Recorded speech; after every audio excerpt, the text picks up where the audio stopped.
ስቤዋለሁ።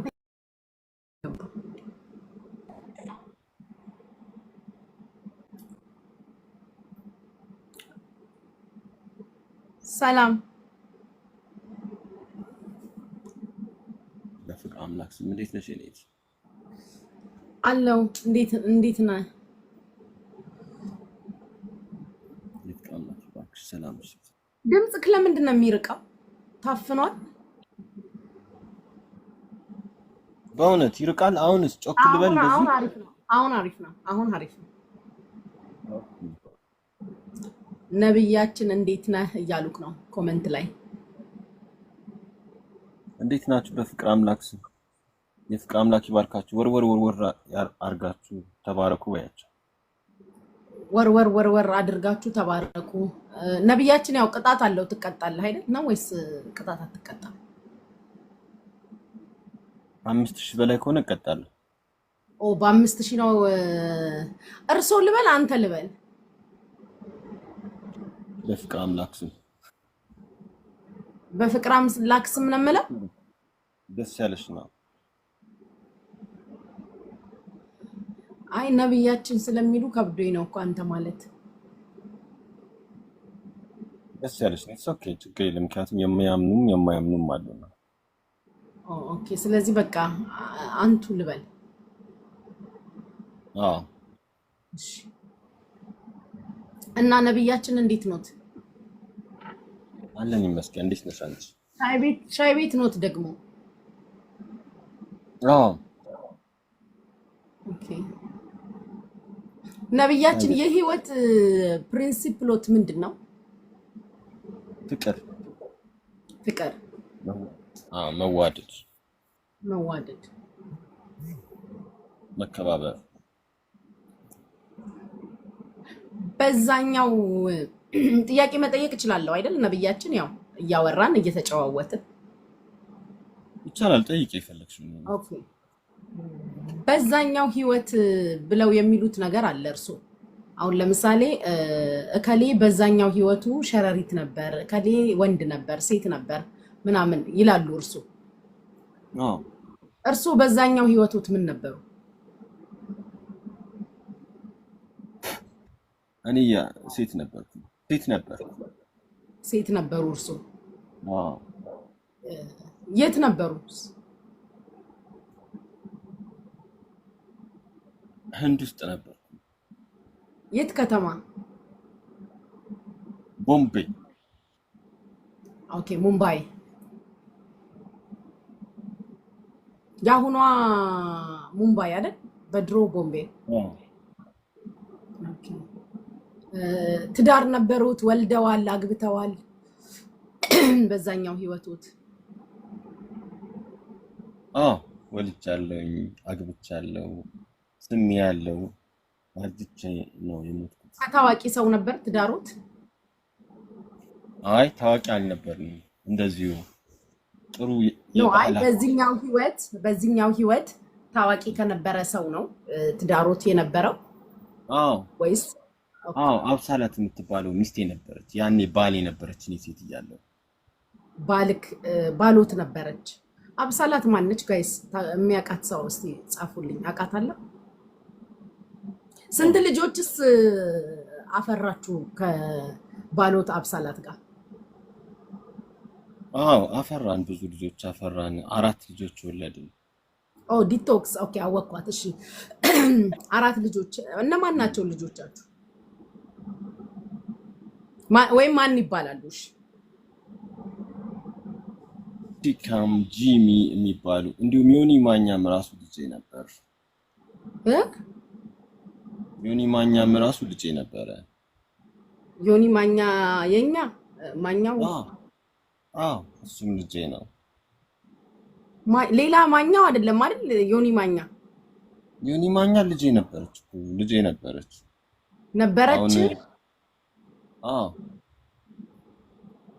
ያኔ ልጄ ነበረች፣ ሴት እያለች እሷም ሴት። ኦኬ እሺ። ትንቀዠቀዥ ነበር?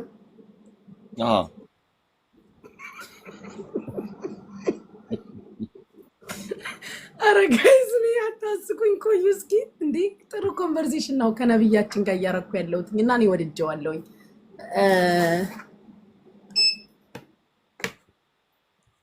የሚገርም ነው ነብያችን። ዋው። አዎ ሌላስ? ያው ልጆች አሉን፣ እኛም ያው ላሞች አሉን። እናቴ ደግሞ ዮናታን አክሊሉ ነበረች። ሁለቱ ታዋቂዎች የኔ ቤተሰቦች ነበሩ። የሚገርመኝ እሱ ነው። ፓስተሩ እናታችን የኔ እናታችን ነው። ፓስተሩ ነብያችን ከማረሳው አንድ ንግግሮት ያው እንድጠይቅ ስለፈቀዱልኝ ልጠይቁት። ከማረሳው አንድ የእርሶ ንግግር የባለቤቶት እናት አብሬዎት ካልተኛው አንድ ላይ እያለኝ ታስቸግረኝ ነበር። የባለቤቶት እናት በዛኛው ህይወት ይሁን በዚህኛው አላውቅም፣ ግን አብሬያችሁ ካልተኛው እያለች በጣም ታስቸግሮት እንደነበረ ሲናገሩ የተቀዳ ሰምቻለሁ። እውነት ነው? አዎ ትክክል ነው። ምክንያቱም አብሮን ይተኙ ነበር እሳቸው ለረጅም ጊዜ። ትዳራችንን ያበጣበጡት እሳቸው ናቸው። አሁንም እንኳን እንደበጠበጡኝ ነው። ልጆቼን ልጠይቅ ሲል አያቀርቡልኝም፣ ይበጠብጣሉ። አሁን በዚህኛው ህይወት ነው። በዚህኛው ህይወት ከ14 ዓመት በፊት ትዳር ፈትቻለሁኝ። የዛሬ 17 ዓመት አካባቢ ባለ ትዳር ነበርኩኝ። 3 ዓመት ከእሳቸው ጋር ተኝቻለሁ እንዳገባው። አልገባኝም። ሚስቴን እንዳገባው እሳቸውም አብሮን ይተኙ ነበር ማለት ነው። ያውን በትኩስ ፍቅር በአዲስ ትዳር ትኩስ ፍቅር በጥብጠው ወጣው በተበጡ። እሳቸው በጣም ጣልቃ ገብ የሚባለው የሶስተኛ ወገን በጣም ጣልቃ ይገቡ ነበር። ሴትዮዋ እጅግ በጣም የማይሰለች ሁኔታ ጣልቃ ይገቡ ነበር፣ ይበጠብጡን ነበር በጣም። እሜ ምን አስበው ነው ጋይስ?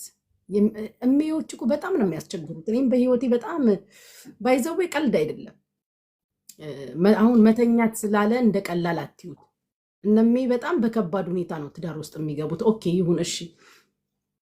እና በሜ ምክንያት ነው ነብያችን ትዳር ህይወትን ያጡት። አዎ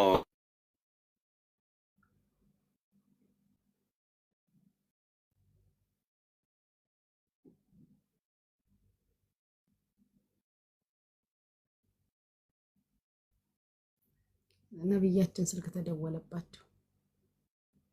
ኮንቨርሴሽኑ ብዙም አልሄደም። እስኪ ነብያችን እስኪመለሱ እንጠብቃለን በትዕግስት።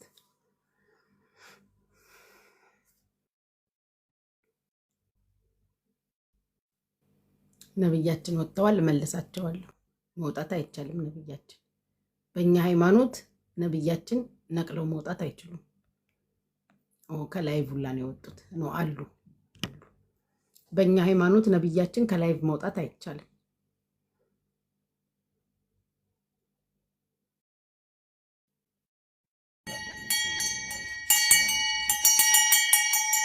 ተባረኩ።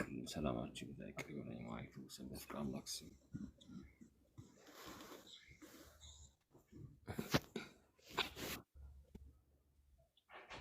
እንዴት ነሽ?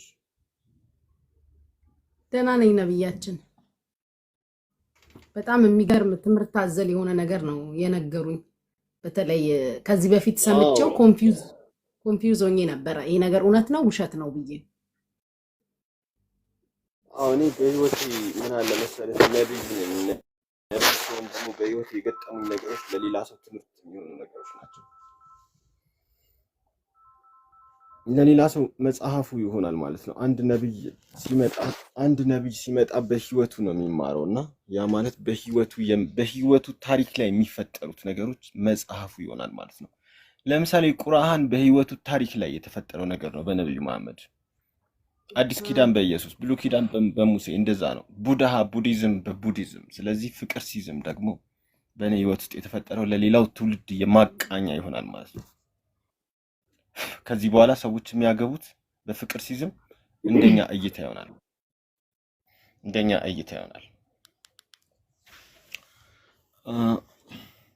ስለዚህ እናቶች፣ ወንድሞች፣ አክስቶች አብረው በመተኛ ጣልቃ መግባት የማይበጠብጡበት ትዳር ይፈጠራል ማለት ነው። ለ3 ዓመት አብረዋችሁ ከእርሶ ጋር ከተኙ እናትየው እንዴት ነበረ ከባለቤቱት ጋር ግንኙነት የሚያደርጉት? ነብያችን የህዝቡም ጥያቄ ስለሆነ ነው። ምንም አናደርግም። ያው እንግዲህ ከእሷም ጋር አናደርግም። ያው 3 ዓመት ሙሉ የቆየሁበት ትዳር ላለመፍታት የምታገለው ትግል ነበር። 3 ዓመት በጣም ብዙ ነው። እንኳን 3 ዓመት አንድ ቀን መተኛት ይከብዳል። ግን እኔ ትዳሩን የፈጠርኩት ትሪትመንት ነው ማለት ላለመፍታት ብዬ ያደረኩት ጥረት እዛ ነበር። እንዴት ወለዱ ታዲያ? ነገሮች መሀል ላይ እሳቸው ለቅሶ ሲገጥማቸው አንዳንድ ጉዳይ ሲገጥማቸው በሚፈጥ ግንኙነት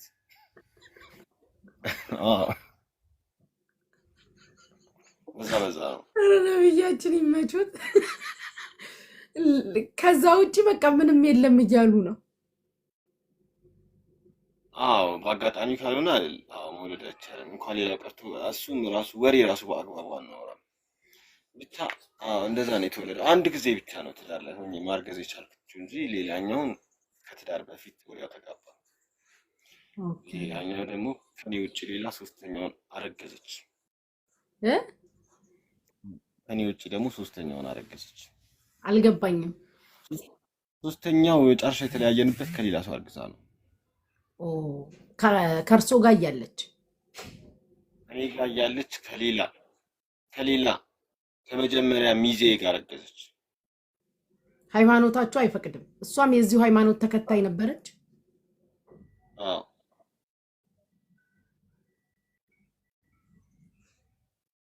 እንግዲህ ምን ይደረግ ትላላችሁ? ነብያችን በጣም ልብ የሚነካ ታሪክ ነው በእውነት። ሴቶች በትዳራችሁ ላይ ሆናችሁ በባላችሁ ላይ ከሌላ ወንድ አታርግዙ፣ ጥሩ አይደለም።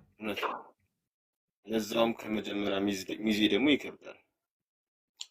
በሰርግ ነበር የተጋባችሁት ነብያችን? በሰርግ ተጋብተን ከራሴ ሚዜ ጋር አረገዘች። ከመጀመሪያ ሚዜ። አሁን ምን ላይ ነው? ትዳር ላይ ነው ነብያችን? ሪሌሽንሺፕ ላይ ነው? አሁን ያሉበት ስታተሱት ምንድን ነው? አሁን ምንም አይነት የትዳር ግንኙነት የለኝም። እንደው ድንገት ቢመጣስ ይቀበላሉ? አይታወቅም። ምን ማለት ሃይማኖቱን የምትከተል በባዶ እግሯ የምትሄድ ዱላ የምትይዝ። እርሶ በባዶ እግሮት ነው የሚሄዱት? ሃይማኖታዊ ስርዓቱን የምትደግፍ በአጠቃላይ እንደዛ ካልሆነች አይሆንም። እንደዛ መሆን አለባት። ከሌላ ሃይማኖት መታ ሃይማኖቱን አይታ ወዳው ከጊዜ በኋላ ብትቀበለው አይሆንም? ምክንያቱም ጠያቂዎች ስላሉ ነው። ከጊዜ በኋላ ማለት አልገባኝም። ማለት አሁን ከእርሶ ጋር ያለውን ነገር ምናልባት ወይ እርሶን ስታዩት ወዳውት ተቀብላውት ስለ ሃይማኖት የሆነን ሃይማኖት እኮ ሰው ካለበት ማንነት ወደ ሌለበት ማንነት ሲገባ ማወቅ መረዳት ጊዜ ይፈልጋል። ያ እስኪሆን ድረስ እርሶ ጊዜ ሰጥተዋት ቀረብ ብላ ሃይማኖቱን አውቃው ተረድታው እስክትቀበል ድረስ ጊዜ ሰጥተው መቀበል ይችላሉ። ቢኮዝ አንዳንድ ሰዎች እየጠየቁ ስለሆነ ኮመንት ላይ ነው ቀጥታ ሃይማኖቱን ተቀብላ ነው እርሶን ማግባት የምትችለው። አረ ጊፍተሮች ወደዚህ እየመጣችሁ ስጡ። ምንድን ነው እሷ ጋር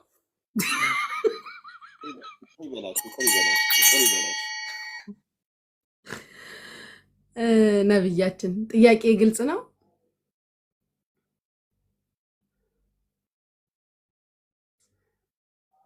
ነብያችን ሊወጡ ነው። እኔ 5000 ስሞላ እሳቸው ሊወጡ ነው።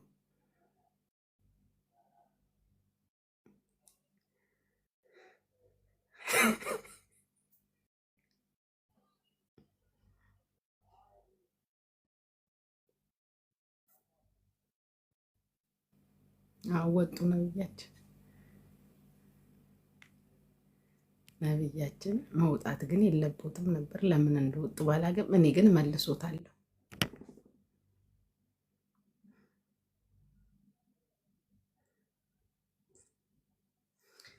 አይ ነብያችን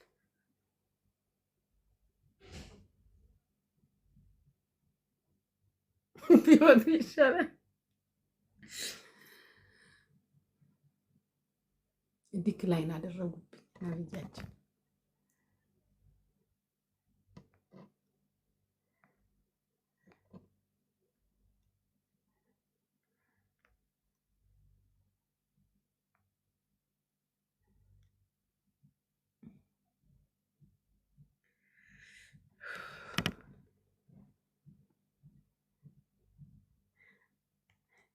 እናትየው አብራኝ ትተኛለች ለ3 ዓመት ሲል እንዴት አልደነግጥም? ጋይስ ዲክላይን አደረገብኝ። ለቅሶ ምናምን ሲገጥማቸው ነው አለ የምናረገው።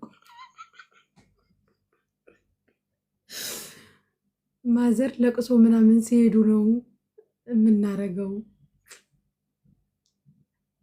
አብረውኝ ይተኛሉ አለ የባለቤቱ እናት።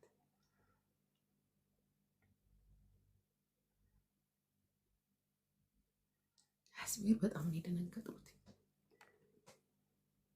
ነብያችን ነው እንጂ እንዴ ኮንቨርሴሽናችንን ማንጨርስ። ነብያችን እንደዚህማ ጥሩ አይደለም።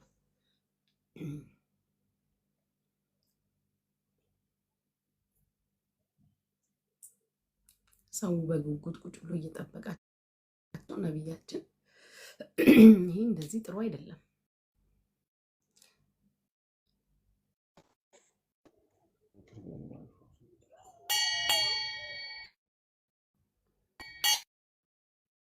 ኔትወርኮት ልክ አይደለም ነብያችን።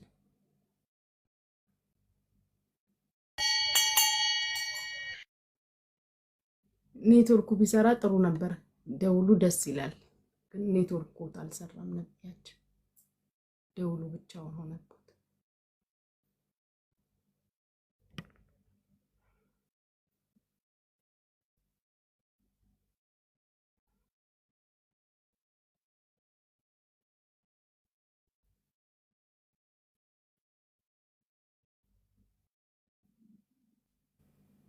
አዎ አይ አልሆነም ኔትወርካቸው፣ እሳቸውም አይሰሩም። ግን የምሩ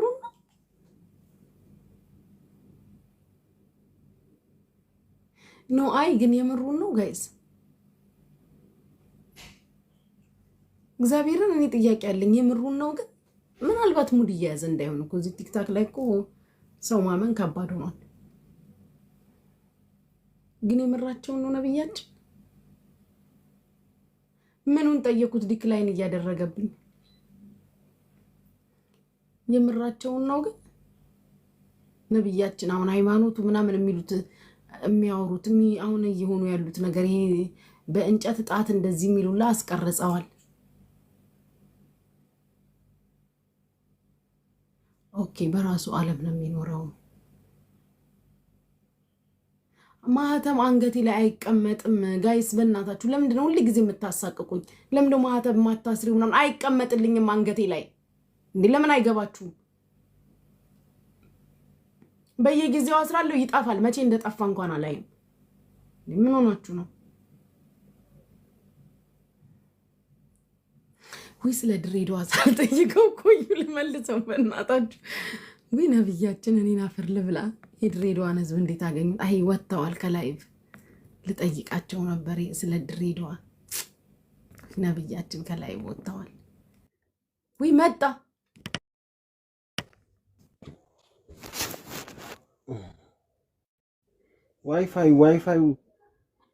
ዋይፋዩ ጠፍቶ ነው የገባው። ጠፋ እኮ ልክ ሳሸንፍ እርሶ ደግሞ ኔትወርክ ሲነቅሎት ጊፍተሮችን አበሳጩብኝ። አረ ጊፍተሮች አንቺ ምን አበሳጩ? ወደኛም ብቅ ይበሉ እንጂ ንገሪያቸው። ምንድን ነው? አዎ ነብያችን ንገሪያቸው እያደረጋችኋቸው። እኔ ነብያችን እኔ ተወልጄ ያደግኩት ያው ሀረርጌ ውስጥ ነውና ይሄ አንድ ግለሰብ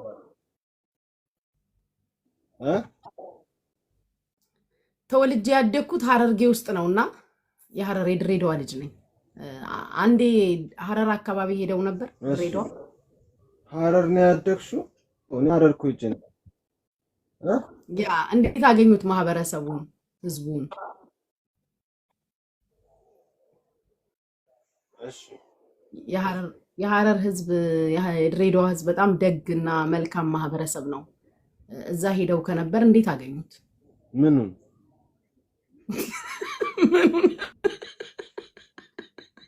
ማህበረሰቡን ነው ነብያችን ህዝቡን እንዴት አገኙት?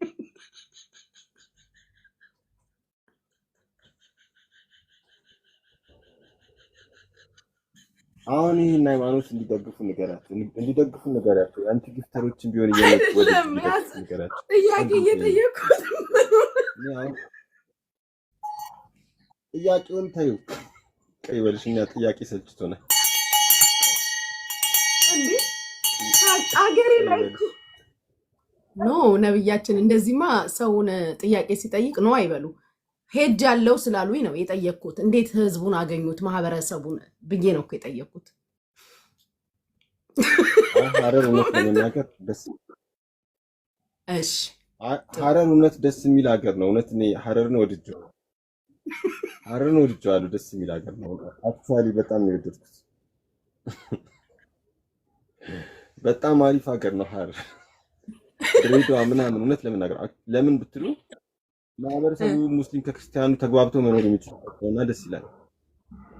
ኦኬ፣ ሃይማኖቱን ለማስፋፋት ነበር ወደዛ የሄዱት ወይስ ሀገሪቷን ለማየት ነው? ሃይማኖቱን ለማስፋፋት ነው እንጂ ሀገሪቱን ለማየት የትም ሀገር ለማየት አልሄድም። ለማስፋፋት ነው። ኦኬ፣ እሺ። አቀባበላቸው እንዴት ነበር? ሃይማኖቱን ወደውታል? ለመቀበል ያላቸው ተነሳሽነት እንዴት ነበር? ቢኮዝ እኛ አካባቢ እስልምና